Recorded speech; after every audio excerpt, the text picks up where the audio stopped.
Bueno, y en el segundo bloque del programa de hoy tenemos algo, bueno, venimos como similar, porque acabamos de hablar con un dramaturgo sobre una obra que tiene que ver con la salud mental. Bueno, estamos medio que en la misma frecuencia, casi diría en la frecuencia fantasma. ¿Vieron cómo estoy enlazando? Hoy estoy enlazando todos los conceptos de una forma maravillosa. Y tenemos a Florencia Dancilio. ¿Cómo anda, Florencia? Hola, ¿qué tal? Un gusto de estar acá en Y mi te voy a presentar radio. como dramaturga, pero eso es algo más complejo que ya explicaremos, ¿no? Es algo más. Sí, algo más complejo, lo has definido bien.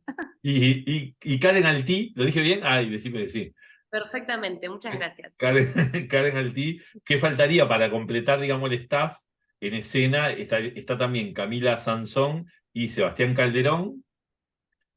Y Exacto. después hay una larga lista de colaboración artística que leeremos en algún momento, pero hablar de esta obra, Frecuencia Fantasma, que voy a decir la data después, le aclaro siempre a la gente que escucha en la radio que el dato se te escapa, que si entran a la página web de Unir Radio, están todos los datos ahí, son 5 funciones, 22, 23, 24, 26 y 27 de agosto. El 25 no, porque es mi cumpleaños y en homenaje a mí, a las 19 horas en la sala Zabala Muniz del Teatro Solís. Y es esta maravilla que yo no quiero explicar nada porque quiero que me expliquen ustedes. Florencia, ¿qué significa? ¿Cuál es tu rol en esto? Contame de... Eh, Bien, en este proceso me ha tocado el rol de, bueno, ser la directora o como nos gusta llamarlo nosotras, como la puesta en escena, Ujú. y también la dramaturgia del proceso, que parte de un texto que yo había escrito que tiene unas características más narrativas, digamos, y con las actrices en escena y el colectivo Hiedra, que es un poco donde se enmarca esta obra, que es un colectivo de creación e investigación escénica, le dimos, digamos, forma teatral a ese texto. O sea que la dramaturgia la co-firmamos todas las pertenecientes al colectivo Hiedra. Y bueno, y es una obra que habla sobre la influencia de las frecuencias fantasmas, es decir, frecuencias sonoras que Ujú. están por debajo del espectro audible en la sensibilidad de las personas. El estado anímico de las Claro, personas. porque cuenta algo así, dice, una neurocientífica llega a Montevideo con el objetivo de estudiar ciertas frecuencias sonoras que producen efectivamente eso, el estado anímico de las personas, y bueno, y es claro, como parte como de investigación. Vamos al origen de esto. ¿Es un cuento tuyo? Es una novela corta, en Una no- principio. Ah, bien. Exactamente, que adquirió forma de diario, pero que la transformamos completamente en la escena, porque, por ejemplo, el personaje de Cristina Heimburger, que es la protagonista de esta, de esta historia, digamos, se crea 100% en el proceso creativo, ¿no? Exactamente. Claro, porque Sí, no estaba plasmado en la novela. no, en la novela había un aura, digamos, un aura similar a lo que vamos a ver en la escena y una temática, que era esto de la influencia de las frecuencias en la ciudad de Montevideo. La ciudad de Montevideo y sus características están muy presentes en ese texto original, Ajá. pero que esto después se transforma bastante en el proceso creativo. Eso es una particularidad del trabajo que hacemos nosotras con Karen y con Camila Sansón, que es la otra actriz que está en escena, y con Ajá. Alejandra Artigalaz, que en este proyecto está colaborando, Ujú. eh, desde fuera de la escena, digamos. Estamos muy acostumbradas a trabajar de esta Claro. forma colaborativa, es decir, partimos de textos que no son necesariamente teatrales, eh, y los vamos rehaciendo en Claro. función del trabajo. Claro, Eh, salvo ese punto de que el texto del punto de partida no necesariamente es teatral, capaz que pasa bastante el resto en el teatro, capaz que usted lo hace como de forma consciente, ¿no? Karen, ¿cómo es la elección? Capaz que vos estuviste más ahí, vieron el texto que lo conocías de antes, ¿cómo fue la...? Bueno, yo me sumé en un momento del proceso en que eso ya estaba un poco avanzado, pero Ajá. sí creo que la expresión que usaste fue bastante justa, que para mí el texto es el punto de partida, justamente, y que en realidad después se transforma escénicamente y se va creando el texto más dramatúrgico desde la escena, digamos.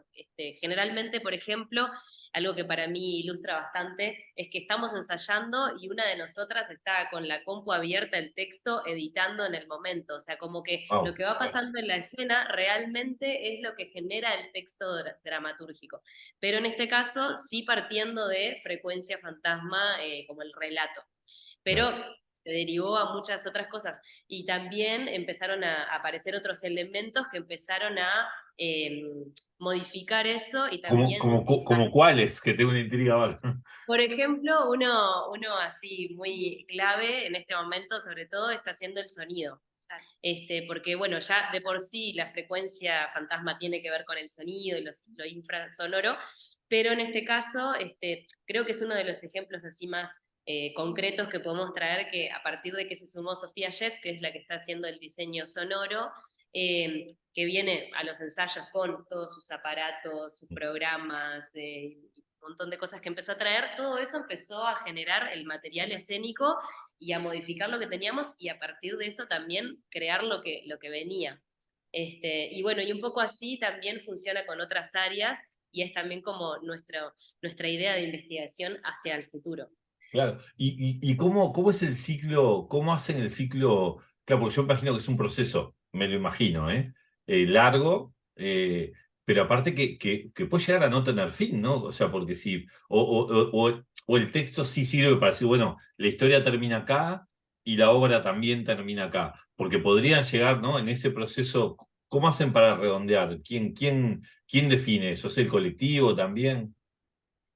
Bueno, justo estamos en un momento clave en ese sentido. Creo que está bueno esto que diferenciaste de la historia y la obra, porque no particularmente tiene que terminar la historia, pero quizás sí termina la obra, y hay cosas que cierran más a nivel conceptual o de algo que tenemos ganas de plasmar a nivel imagen y metáfora, Ajá, que si la historia termina, que pasó tal cosa.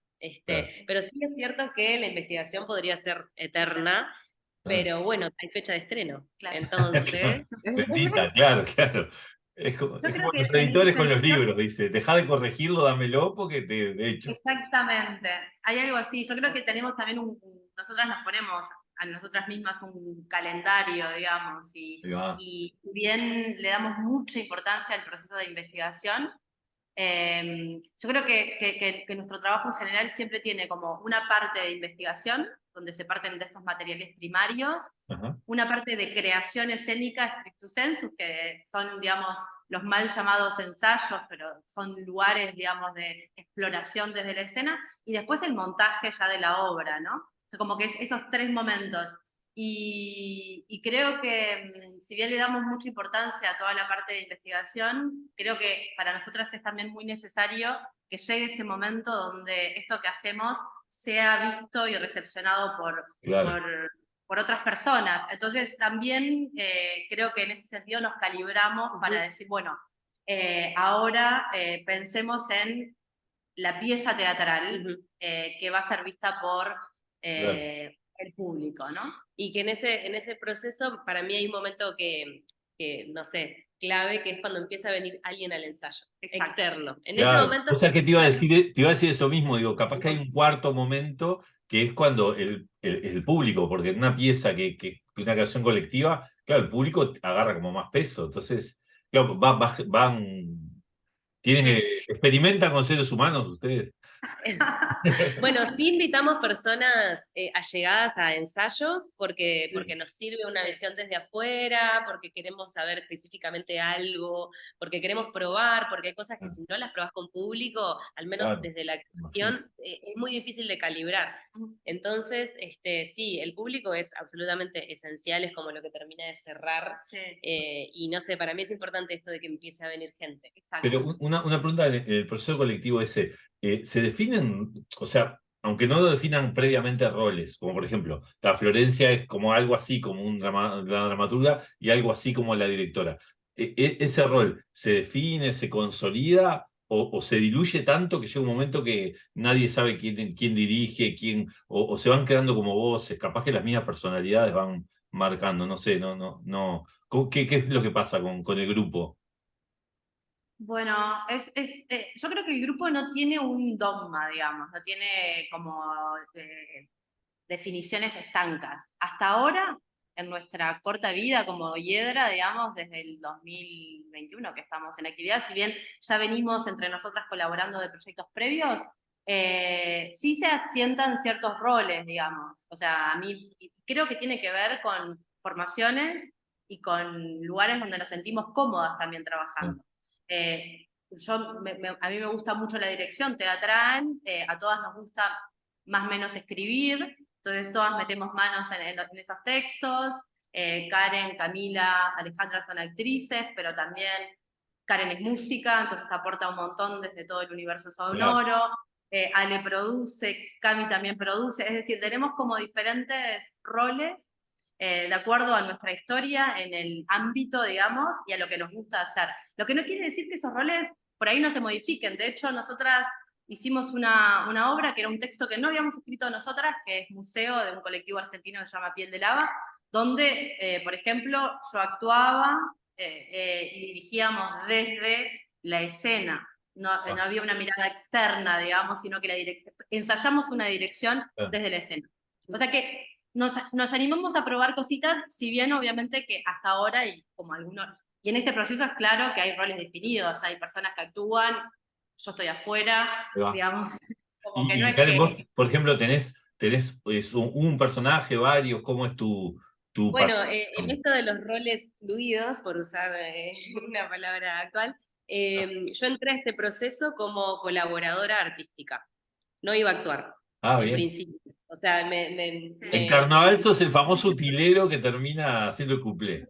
o sea, claro, me sumé como más desde una mirada junto a Flo, de afuera, como ir Claro. armando la obra, y de repente, bueno, como que la escena, en esto de que la escena va pidiendo cosas, empezó a pedir algo que era otro personaje, y después se sumó otro personaje más que en realidad no iba a estar. Entonces, nada, como que mismo que la escena va generando cosas, y por ejemplo, en este caso, Alejandra, que generalmente actúa, está haciendo una colaboración artística, como una, digamos, como que está desde afuera esta vez. Ahí Entonces, va. creo que eso es interesante, y también creo que algo a lo que, no sé, idealmente apostamos es que quién sabe qué va a pasar en el próximo proyecto, ¿no? Exacto. Como, bueno, ganas de, bueno, la que viene, no sé, Lilo, que viene más, que es otra de las participantes que viene más de la danza, decir, me gustaría hacer este proyecto con ustedes, no sé, Claro. por decir. Hablando específicamente de la frecuencia fantasma en sí, sin spoilear nada de la obra, ¿qué sonido tiene Montevideo? ¿Qué te inspiró con respecto a ese cuento? ¿De dónde sacaste esa idea? Eso es divertido que hayas hablado de qué sonido tiene Montevideo, porque es una gran pregunta de la sociología del arte, de la sociología de la música. Me permito esta digresión, soy socióloga, entonces tengo como algunos Claro, claro, sí, sí, ejercicios en la pasa eso. cabeza de la tonalidad afectiva de los lugares, ¿no? O sea, hay un sociólogo llamado Simmel que habla de eso, que las Claro, tonalidades afectivas de las ciudades. Y como que es algo que a todas un poco nos interesa y nos atraviesa, ya sea desde lo literario, desde lo musical, en el caso de Karen, ¿cuál es la tonalidad afectiva de Montevideo? ¿No? Eso hay como un subtexto que tiene que ver con eso.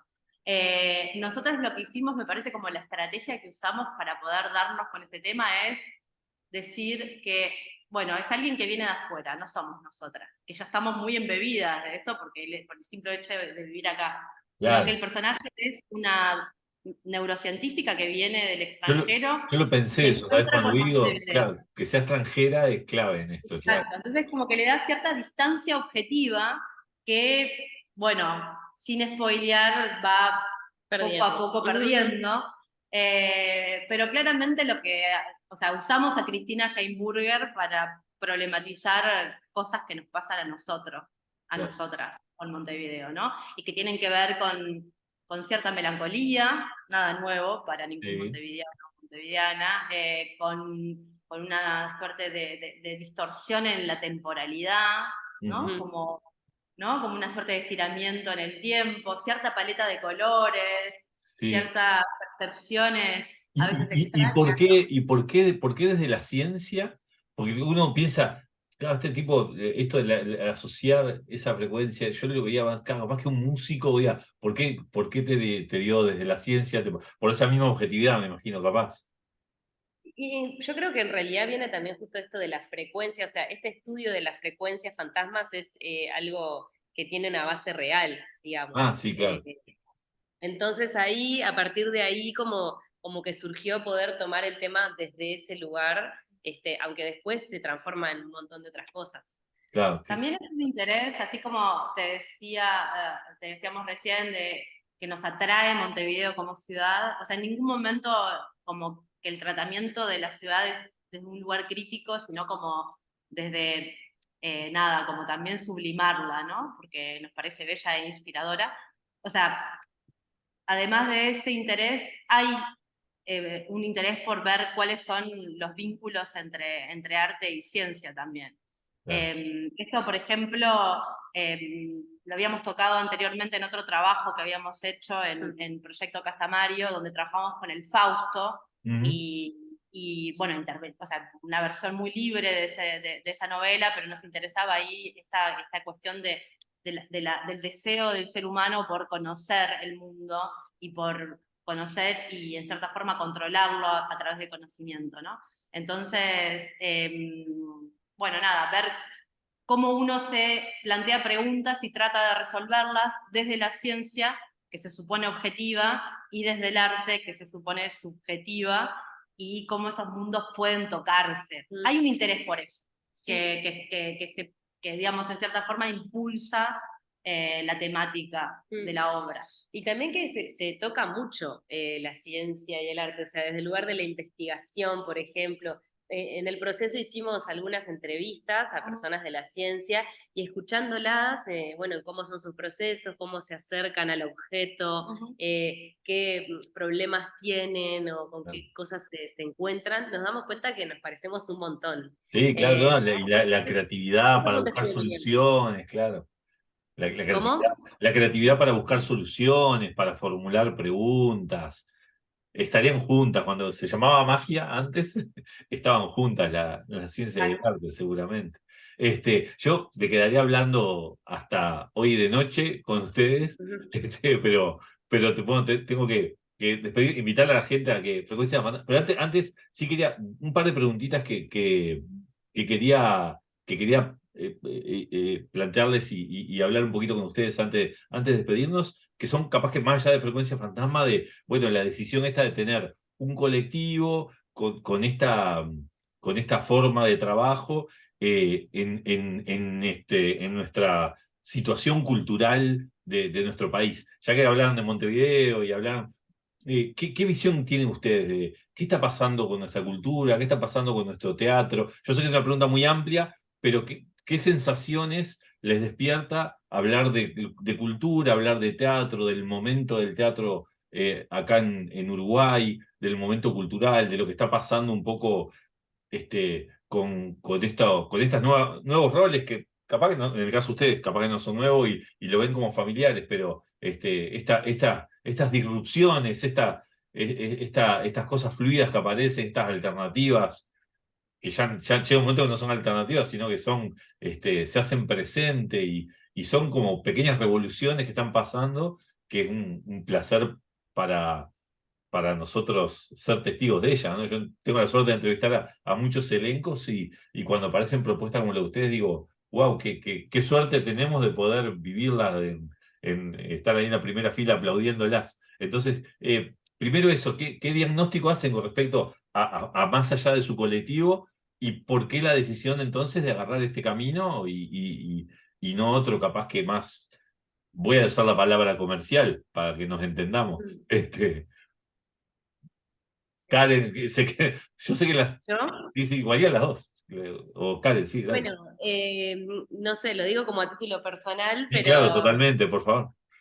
eh, yo personalmente participo de varios colectivos, también desde el mundo de la música, por ejemplo, y a mí lo que me sucede es que no entiendo otra forma de hacer las cosas. Según mi forma de ver y cómo creo que tiene que funcionar o no sé, o lo que a mí me interesa de las creaciones y lo que a mí me interesa de, no sé, la investigación desde el teatro, desde la música. Que es, bueno, cosas que tienen que ver con vínculos y con búsquedas concretas o amplias, pero bueno, que tienen que ver con una estética o con ciertos conceptos. Y dentro de eso, no sé, al menos yo no busco ningún tipo de rédito, o sea, estaría buenísimo poder, no sé, decir, bueno, vivo de esto, Claro, pero como eso es, no sé, un objetivo muy a largo plazo o que no es lo que me mueve actualmente, siento que tengo mucha libertad en ese claro. sentido. Y bueno, en esa libertad elijo lo que me interesa y lo que me mueve y lo que siento que tiene sentido justamente a la hora de crear y a la hora de juntarse con personas. Y bueno, y a mí lo que me sucede es que además de ser colegas con las personas que trabajo, somos amigas y amigos. Entonces, eso para mí es muy importante. Sí, sí, claro. Y nada, y siento que también poder crear desde ahí, poder plantearse procesos que, bueno, que son largos y que tienen muchas etapas, es interesante porque hay como un entendimiento y hay ciertas búsquedas que capaz que ya venimos ese tiempo haciendo. Por ejemplo, con Hiedra ya tenemos varios trabajos encima, entonces siento que hay como la posibilidad de profundizar en algo.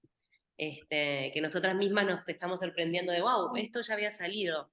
No sé, un poco por ahí. ¿Y Florencia? Estoy muy de acuerdo con mi compañera. Un diagnóstico sobre el Uruguay no podría resumirlo en pocas palabras, pero me parece que quedo sorprendida de la cantidad de personas que están pensando esto que hacemos, ¿no? Sea teatro, música, literatura, y sobre todo esta cuestión que un poco hacía alusión Karen, de un lugar donde en realidad la rentabilidad económica de la profesión es casi Bajo. inexistente, que haya tanta gente que confíe y que le dedique tiempo y pasión a este tipo de proyectos. Eso Es me parece milagroso, como estoy de acuerdo muy, contigo, milagroso. muy Sí. increíble. Y dentro de eso surge lo colectivo en el sentido de que es casi como una necesidad la del diálogo y la de la confluencia de intereses y de afectos para hacer este tipo de cosas. De hecho, este proyecto surgió como un monólogo que yo iba a dirigir y que Camila Sansón, que no está hoy acá con nosotras, pero iba a actuar, y terminamos necesitando y queriendo trabajar con más Otras gente, voces. ¿no? O sea, como el propio proceso nos llevó a reactivar el colectivo, porque me parece que es una forma también donde se conjuga lo estético o una concepción estética con también una práctica política.